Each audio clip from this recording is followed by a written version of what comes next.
welcome back to the videos. It's wonderful to have you here as always. So as we left off in the last video, I got the engine mounts made on this thing and got the I got that block and the transmission sitting in there. So seeing as the post is way too busy and too useless at the moment, I don't have the head flanges I need to start on my next project, or should I say parts for a customer. I am going to try and make this here transmission cross member work. So I think what I'm going to do is I'm going to utilize that, but just add a piece of flat to it with some gussets, drill some holes in it, and that'll give me a transmission cross member, hopefully. So I need to go ahead, I'm going to go and push this thing out and get the transmission jack up under the beamer and pull that cross member off, and we'll have a look at it on the bench.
crappy little transmission mount. Still a bit warm. It's nothing special. I did weld in here and on the back side here, just because, as well as in this corner and in this corner and down there. I didn't bother doing down here, although I could have. I just didn't really feel like it, to be honest. But yeah, there we have it. One e46 4L60 transmission mount. I think it's going to be solid enough, so I'll go ahead and quickly pop this back in the car.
There we have it.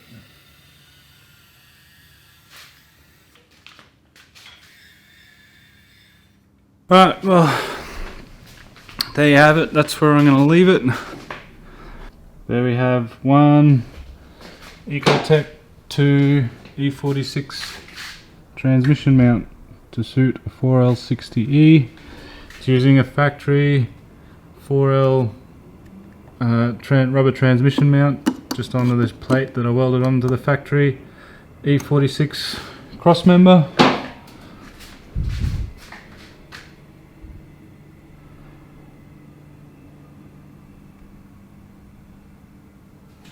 Yeah, I mean, it's nothing special, but it's going to be more than enough, I think, to do the job. Now the next job I have is to modify a sump. So this is where I'm going to make the bulge sit around there somewhere, and I got, you know, a couple inches worth of height there that I can work with. But yeah, that's two of the hardest fabrication jobs pretty much done. I still need to get the engine mounts back out and finish weld, and I'm going to add some gussets into those. And then yeah, sump pan time. And that's basically the engine mounted. I mean, once I get those couple of things done, there's nothing else that I really need to do that. I can then get the engine mounted to the transmission, torque converter, flex plate, all that jazz. Drop it in here for good, and start working on things like tail shaft, engine loom, radiator, intercooler piping, turbo manifolds, all that sort of good stuff.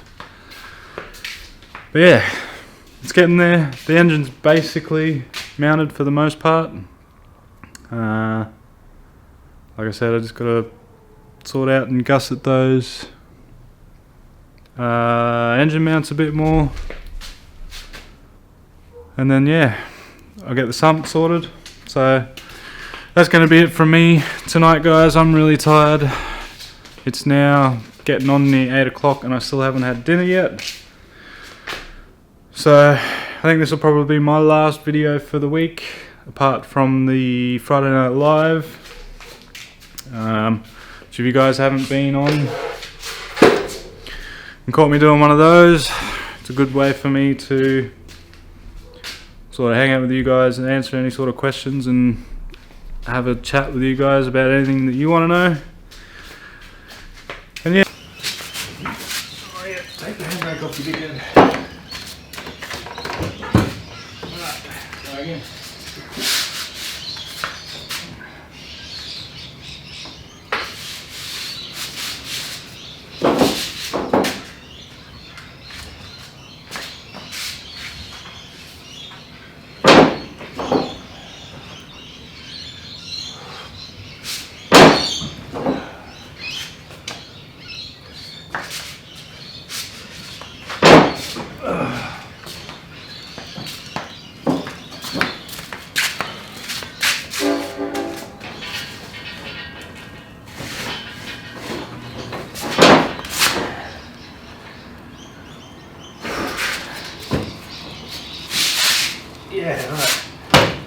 I gotta get the key.